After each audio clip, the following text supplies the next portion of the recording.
अभ्यासाचा सगळ्यात मोठा शत्रू डिस्ट्रॅक्शन्स. तुम्ही जर डिस्ट्रॅक्ट झालात तर तुमचं कॉन्सन्ट्रेशन जाणार. कॉन्सन्ट्रेशन गेलं तर तुमची एफिशियन्सी कमी होणार. एफिशियन्सी गेली तर तुमची प्रोडक्टिव्हिटी कमी होणार. आणि फायनली जर प्रोडक्टिव्हिटी कमी झाली तर रिझल्ट येणार नाही. तुम्हाला जर रिझल्ट पाहिजे असेल तर याचा अर्थ तुम्हाला डिस्ट्रॅक्ट होणं किंवा तुमच्या ब्रेनला डिस्ट्रॅक्ट होण्यापासून थांबवणं अतिशय गरजेचं आहे. पण कसं? नमस्कार, माझं नाव निखिल हिरुळकर आणि या व्हिडिओमध्ये मी तुम्हाला सांगणार आहे how to distract your brain from getting distracted.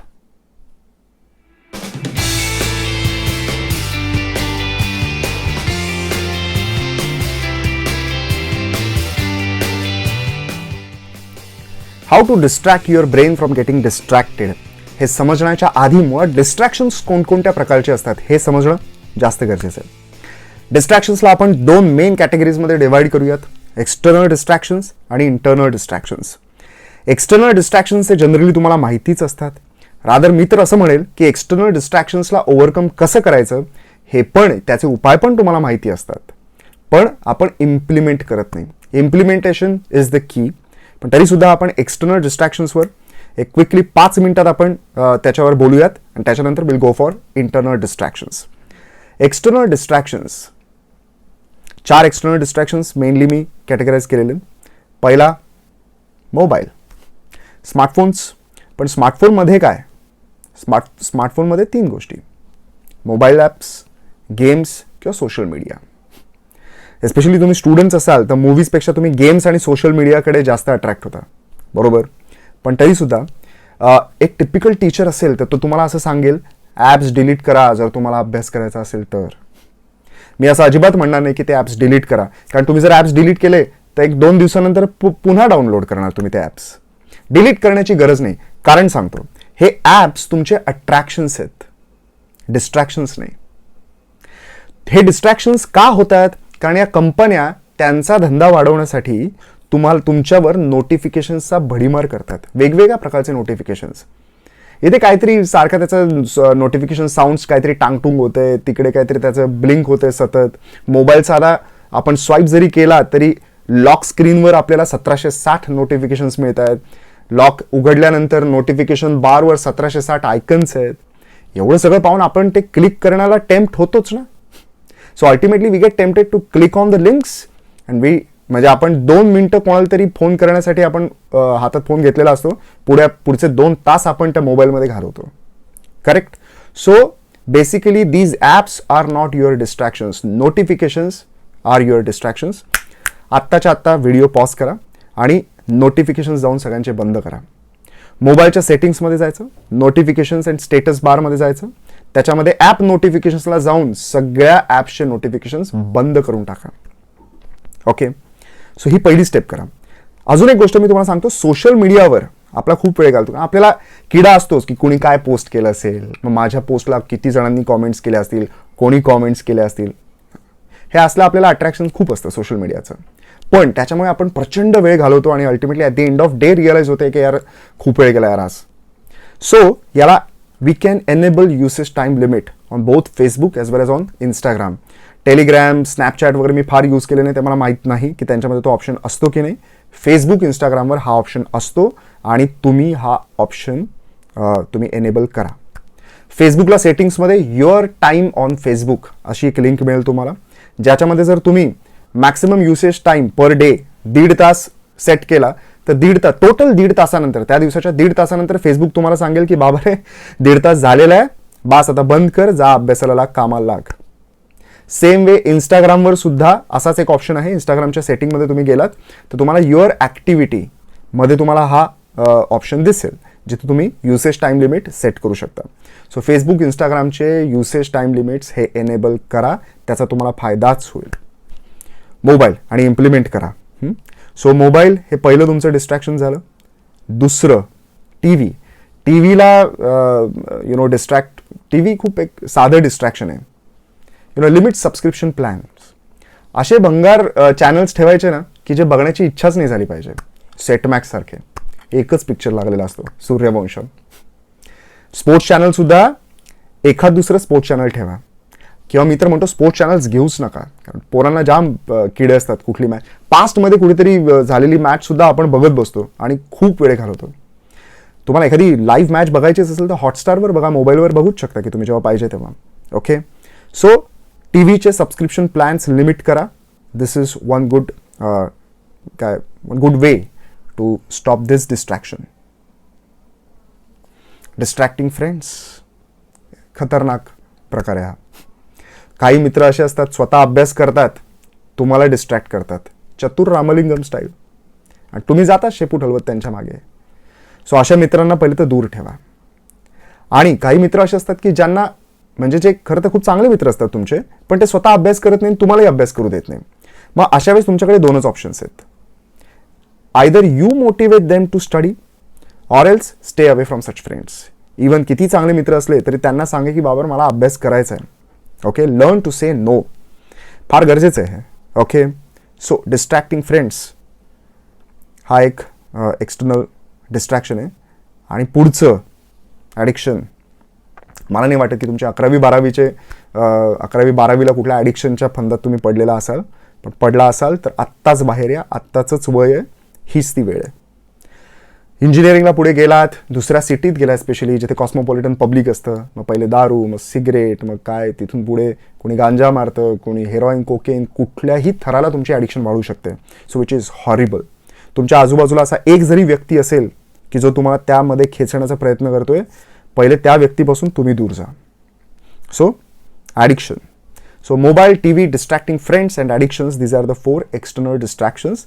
जसं मी म्हणलो तसे या डिस्ट्रॅक्शन्सला काय जे पर्याय आहेत आपल्याला वाचवण्याचे, या डिस्ट्रॅक्शन्सपासून स्वतःला वाचवण्याचे, हे आपल्याला माहीत असतात, आपण इम्प्लिमेंट करत नाही. आता इम्प्लिमेंट करा. आणि आता let's quickly jump into internal distractions. हा असा प्रकार आहे की याचा ना फार कोणी विचारच करत नाही, त्यामुळे जरा व्यवस्थित बघा. इंटर्नल डिस्ट्रॅक्शन्स 3 प्रकारचे दिलेले आहेत मी. Randomized chain of thoughts, subvocalization आणि health issues. Randomized chain of thoughts तुम्हाला सॉलिड आवडेल बघा. सगळेजण तुम्ही म्हणाल की अरे हां ये यार होता है अपने साथ. मुळात रँडमाइज्ड चेन ऑफ थॉट्स म्हणजे काय हे पहिले तुम्हाला सांगतो. म्हणजे आपला टीचर, एक केमिस्ट्री टीचरने सपोज सांगितलं की या रिॲक्शनमध्ये एक ऑरेंज कलर्ड प्रेसिपिटेट तयार होतो. तुम्हाला त्या ऑरेंज कलरवरून ऑरेंज फळ आठवतं, त्या फळावरून एखादी म्हण आठवते की सब्र का फल मीठा होता है. मग त्या मिठावरून कदाचित तुम्हाला आज कुछ मीठा हो जाए आठवेल. मग आज कुछ मीठा हो जाएवरून तुम्ही कधीतरी किती कॅडबरी कोणत्या तरी स्पेशल व्यक्तीला गिफ्ट केली होती ते पण तुम्हाला आठवेल. असं काहीही तुम्हाला आठवू शकतं. This is what I call randomized chain of thoughts. ही सगळेजण एक्सपिरियन्स करतात, specially when you are taking lecture or you are studying at home. तर हे रँडमाइज्ड चेन ऑफ थॉट्समध्ये काय काय स्टार्टिंग पॉईंट्स असतात, फार जाम इंटरेस्टिंग असतात. बघा तुम्ही जरा, आवडेल तुम्हाला. Starting points during the lecture, while studying. During the लेक्चरच फक्त मी 10 स्टार्टिंग पॉईंट्स इथे लिस्ट आउट केले आहेत. बघा, पहिलं, when teacher says something confusing. This is obvious. एखादं वाक्य कन्फ्युजिंग आलं की आपण त्याच्यावरच विचार करत राहतो आणि तेवढ्यात टीचरचे पुढचे 2-3 पॉईंट्स झालेले असतात आणि आपलं कॉन्सन्ट्रेशन बोंबलतं आणि तो टॉपिक आपल्याला मग पुढे कळत नाही. Okay, so this is one starting point of randomized chain of thoughts. पुढचा, when we remember something relevant, orange कलरवरून ऑरेंज फळ. Okay, so we remember something relevant but then we enter in to the world of irrelevance. So त्यामुळे हे पण एक danger प्रकार आहे. When teacher asks you a question and you can't answer. खूप वेळेला आपल्याला उत्तर येत असतं पण आपण भीतीमुळे उत्तर देत नाही. कित्येक वेळेला तसं तर बसल्यानंतर दुसरा एखादा उत्तर देऊन टाकतो आणि आपल्याला चिडचिड होते, यार एवढं सोपं मला येत होतं यार, मी नाही सांगू शकलो. कित्येक वेळेला आपल्याला राग येतो बेसिकली की उत्तर आलं नाही स्वतःला म्हणून. कित्येक वेळेला आपली मूड निघून जातो आपला. सो अशा काहीही कारणामुळे तुमच्या डोक्यात भलतेच विचार सुरू होतात, पण तुमचं लेक्चरमधून तिथे फोकस हा हटलेला असतो. जसं मी म्हणलो, कॉन्सन्ट्रेशन बोंबलेलं असतं.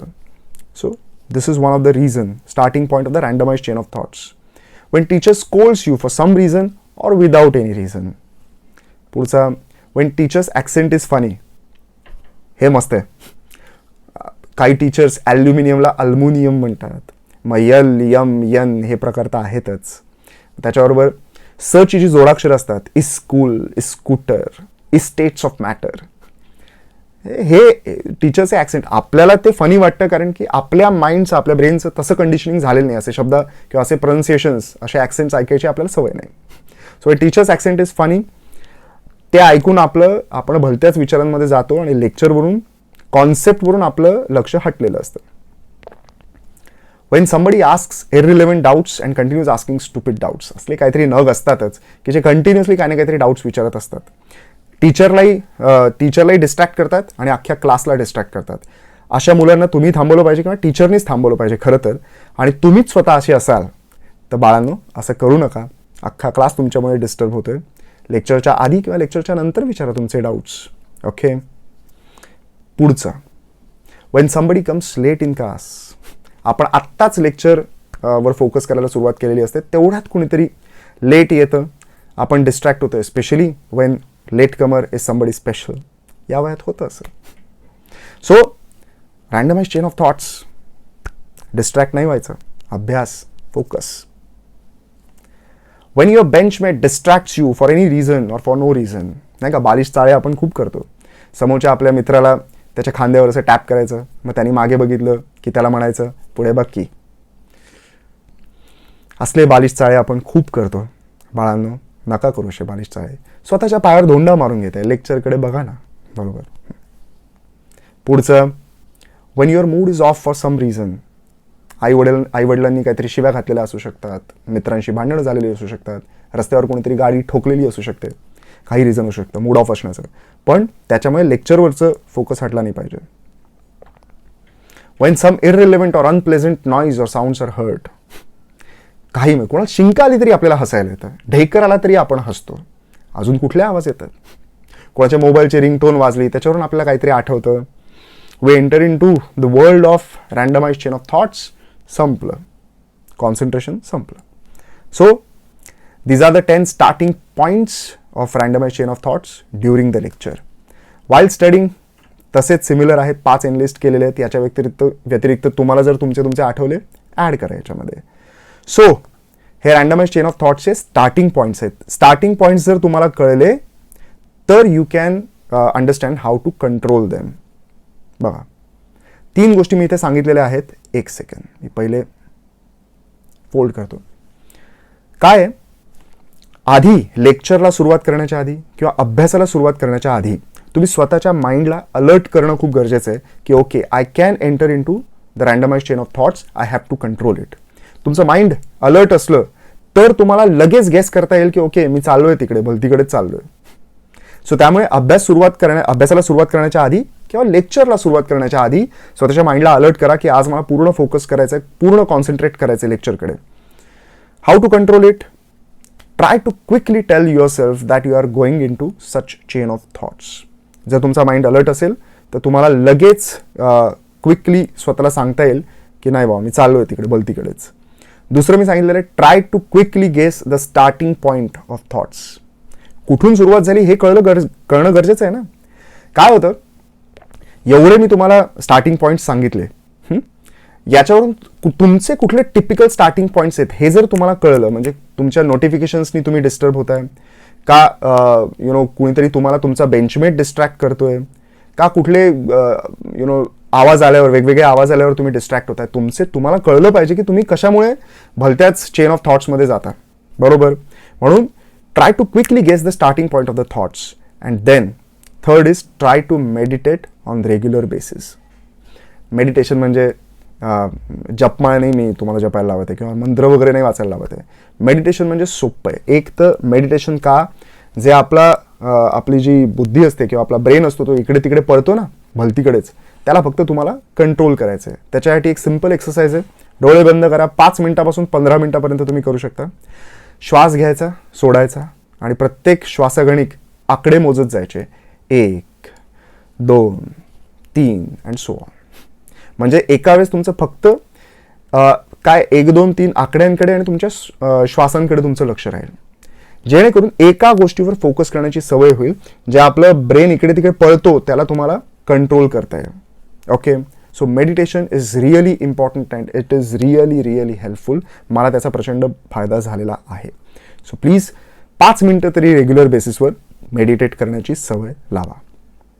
So randomize chain of thoughts is one of the biggest internal distraction की ज्याच्यामुळे आपलं कॉन्सन्ट्रेशन बोंबलतं. पुढचं सब वोकलायझेशन. साधारणपणे मी आजपर्यंत कोणी सब वोकलायझेशन विषयी बोलताना ऐकलं नाही ना, तुम्ही हा शब्द ऐकला असेल.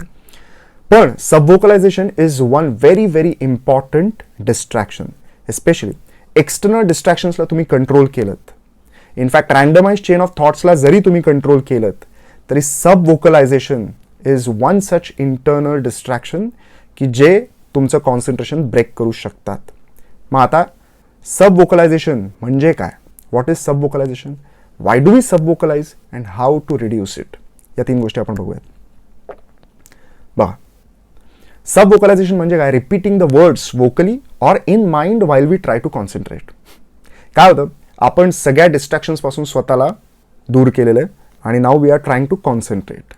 So while we try to concentrate on whether you are reading a book or you are watching some educational video or you are in a lecture, काही असलं तरी सुद्धा आपण कॉन्सन्ट्रेट करण्यासाठी म्हणून टीचर एखादं वाक्य बोलला तर ते शब्द आपण मनामध्ये रिपीट करतो. आपण एखादं बुकमध्ये पुस्तक वाचलं, सेंटेन्स वाचलं तर ते आपण सेंटेन्स, ते वर्ड्स आपण रिपीट करतो मनामध्ये. Believe me, researchers have proved की तुम्ही इव्हन डोक्यामध्ये, माइंडमध्ये जरी हे वर्ड्स तुम्ही जर वाचत असाल किंवा तुम्ही बोलत असाल डोक्यामध्ये, तरी सुद्धा तुमच्या ट्रॅकिया काही मुवमेंट्स, मायक्रो मुवमेंट्स होत असतात, वोकल कॉर्ड्स तुमच्या मूव्ह होत असतात. इनफॅक्ट तुम्हाला सुद्धा अनुभव येऊ शकतो. काहीतरी लक्ष देऊन बघा, तुम्ही एखादं पुस्तक वाचत असताना तुमची जीभ सुद्धा थोडीशी हलत असते, कारण तुम्ही बोलायचा प्रयत्न करत असा मनातल्या मनात. सो याला म्हणतात सब वोकलायझेशन. सिम्पल गोष्ट आहे. काय आहे, खूप वेळेला आपण बघा, आपल्याला एक एक्सपिरियन्स येतो, एक पॅराग्राफ वाचला, दुसरा वाचला, अख्खं पान वाचलं आणि अख्खं पान वाचून झाल्यावर कळलं मला की मला काहीच कळलेलं नाही आहे. कारण आपण शब्दांवर जास्त फोकस देतो, आपण अर्थाकडे आपलं लक्ष लागत नाही. सो जर तुम्हाला पूर्णपणे अर्थावर कॉन्सन्ट्रेट करायचं असेल तर तुमचं लक्ष शब्दांकडे नाही जायला पाहिजे. आणि अनफॉर्च्युनेटली सबकॉन्शियस प्रोसेस आहे ही सब वोकलायझेशनची, की आपण शब्द रिपीट करायला जातो आणि नेमका आपला ब्रेन त्या शब्दांकडे लक्ष जास्त देतो, अर्थाकडे जास्त लक्ष देत नाही. In fact see, why do we subvocalise हे आपल्याला कळणं गरजेचं आहे. Because educational content doesn't have a story like sequence. Picture पाहताना तुम्ही त्या शब्दांकडे लक्ष देता का हो? एखाद दुसरे डायलॉग्स असतात ते लक्षात राहतात, पण ओव्हरऑलच तुम्हाला जे जे समोर घडतंय ते सगळं डायरेक्ट व्हिज्युअलाइज होतं. तुम्ही एखादं नॉव्हेल वाचत असाल, हॅरी पॉटर वाचत असाल, तरी सुद्धा ते वाचता वाचता तुम्हाला इमॅजिन होतच ना, त्या शब्दांकडे तुम्ही बघत नाही किंवा शब्द तुम्ही रिपीट करण्याचा प्रयत्न करत नाही. अनफॉर्च्युनेटली कुठल्याही एज्युकेशनल कंटेंटमध्ये अशी काही स्टोरी लाईक सिक्वेन्स नसतो किंवा अशी लिंकिंग नसते. त्यामुळे आपल्याला बोर होतं आणि आपल्या अल्टिमेटली कॉन्सन्ट्रेट आपण इतकं चांगलं करू शकत नाही. सो कॉन्सन्ट्रेट करण्यासाठी, जबरदस्ती कॉन्सन्ट्रेट करण्यासाठी आपण शब्दांवर जास्त आपलं लक्ष देतो, अर्थाला आपण विसरतो. म्हणून subvocalization is one of the biggest internal distractions. Even if you try to control all other distractions, this is one distraction की ज्याचा विचार करणं गरजेचं आहे. How to reduce it? Randomize chain of थॉट्सला मी तुम्हाला सांगितलं की सगळ्यात आधी अभ्यासाला सुरुवात करण्याच्या आधी, लेक्चरला सुरुवात करण्याच्या आधी, किंवा तुम्ही एज्युकेशनल व्हिडिओज पाहत असाल त्याला सुरुवात करण्याच्या आधी माइंडला अलर्ट करायचं. Yes, even if I don't get distracted by any external distractions or randomized chain of thoughts, I can sub-vocalize. I have to control it. So तुम्ही माइंडला अलर्ट करा. अगेन 3 मेथड्स देतो मी तुम्हाला. पहिली, have habit to visualize every sentence you listen to or read as quickly as possible. जे sentence वाचताय प्रत्येक वाक्यगणिक तुम्ही अर्थ visualise करण्याचा प्रयत्न करा क्विकली. शब्दांकडे फोकस नका करू. पुढचा आहे, when you read a book, try to point and slide a finger under each sentence you read. ही खूप एक प्रूव्हन टेक्निक आहे. सब वोकलायझेशनवर अनेक यूट्यूब व्हिडिओज आहेत, अनेक वेबसाईट्स आहेत जिथे आर्टिकल्स लिहिलेले असतील. सो तिथे सगळ्यात basic and proven technique is, so when you read a book, try to slide finger under each sentence while you read it. मी तुम्हाला या ॲपमध्ये एक फार इंटरेस्टिंग प्रकार आहे बघा. Enter in to focus mode. See काय झालं आता, मी ज्या वाक्यावर आहे त्याच वाक्यावर फक्त बाकी सगळं ग्रे आउट झालेलं आहे, तेच वाक्य फक्त हायलाईट झालं आहे. यानी काय होतंय, बाकी जे शब्द आहेत ते मला इतके पटकन दिसत नाही आहे, त्यामुळे माझा ब्रेन एंगेज होत नाही आहे. पण पुस्तकाचं असं नसतं. पुस्तकामध्ये बाकी आजूबाजूला इतके शब्द आणि वाक्य पसरलेली असतात की सबकॉन्शियसली काय होईना आपण त्या वाक्यांमुळे शब्दांमुळे डिस्ट्रॅक्ट झालेलो असतो. म्हणूनच sliding finger under the sentence while you read it is really helpful. आणि तिसरी गोष्ट, spaced repetition technique can help. Spaced repetition म्हणजे रिव्हिजन्स. काय होतं, एखादा टॉपिक वाचत असताना आपल्याला असं वाटतं की तो टॉपिक मला कळत नाही किंवा ते व्हिज्युअलाइज होत नाही, पण त्याचं खरं कारण असतं की त्याच्या आधीच्या टॉपिकमधल्या लिंक्स आपल्या क्लिअर नसतात. म्हणूनच एक टॉपिक वाचल्यानंतर तो परत एकदा रिवाईज करा, नंतर पुढच्या टॉपिकला जा, मग ते दोन्ही टॉपिक रिवाईज करा, मग तिसऱ्या टॉपिकला जा.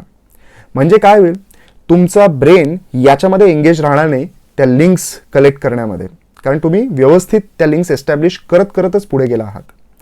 त्यामुळे तुम्ही वाचत असताना इमिजिएट क्विक व्हिज्युअलायझेशन होत राहील आणि तुम्हाला सबव्होकलाइज करण्याची गरज पडणार नाही. So spaced repetition technique, in fact spaced repetition technique is a big topic. मी त्याच्यावर स्पेशली काही व्हिडिओज करणारच आहेत, पण आत्तावरती एवढी एक सिंपल टेक्निक तुम्ही यूज करू शकता. So this is subvocalization. And finally health issues. Health issues सुद्धा बऱ्यापैकी आपल्याला माहिती असतात, पण फिजिकल आणि मेंटल दोन्हीही हेल्थ इश्यूज जर तुम्हाला असतील तर तुम्ही इंटरनली फिजिकलीच तुम्ही डिस्ट्रॅक्ट होऊ शकता. सो फिजिकली काय महत्त्वाचं आहे, 3 गोष्टी महत्त्वाच्या आहेत. एक, balanced diet suitable to your body. मी काय कोणता डायटिशियन नाही आहे, जर स्पेसिफिकली तुम्हाला कोणती गरज असेल तर तुम्ही डायटिशियन हायर करू शकता. डेफिनेटली त्याचा तुम्हाला फायदाच होईल. पण आपलं महाराष्ट्रीयन थाळी परफेक्ट काय बॅलन्स डाएट आहे असं म्हणूयात आपण. भाजी पोळी वरण भात कोशिंबीर चटणी लोणचं सगळं मस्त आहे आपल्याकडे. दूध पिणं गरजेचं आहे.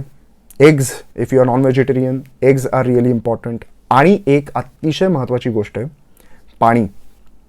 मिनिमम 2.5-3 लिटर पाणी हे तुम्ही रोजच्या रोज प्यायलंच पाहिजे. So balance diet suitable to your body. Second is obviously exercise, regular exercise suitable to your body. जिमच लावली पाहिजे असं काही नाही. तुम्ही जिम लावा, तुम्ही फिरायला जा रोज, योगा करा, मुद्दा असा बूड हलवा, अर्धा तास तरी का होईना चाला, काही ना काहीतरी बॉडीला एक्सरसाइज द्या, अतिशय गरजेचं आहे. Okay, so regular exercise suitable to your body and physically peaceful night sleep for at least 7 to 8 hours at a stretch. रात्री शांतपणे झोपणं गरजेचं आहे. रात्री 5 तास आणि नंतर दिवसा 3 तास इट विल नॉट हेल्प. तुम्ही किती बॅलन्स डाएट घेतला, किती चांगला एक्सरसाइज केला, पण जर तुम्ही एक पीसफुल स्लीप 7 ते 8 तासाची जर ॲट अ स्ट्रेच घेतली नाही तर याचा तुम्हाला प्रचंड त्रास होऊ शकतो. ओके, सो या 3 फिजिकल इश्यूज तुम्ही, हे 3 मी तुम्हाला सोल्युशन्स दिलेले आहेत. फिजिकल नंतर मेंटलकडे जाऊयात. मेंटल म्हणजे काय, मी वेडेपणाविषयी बोलत नाही, कुठल्या अशा मेंटल इश्यूजविषयी बोलत नाही आहे. स्ट्रेस मॅनेजमेंट वगैरे याच्यावरही मी स्पेशल वेगळे व्हिडिओज करणार आहे. पण काही सिम्पल सोल्युशन्स आता देतोय. Regular meditation, it is going to help. नंतर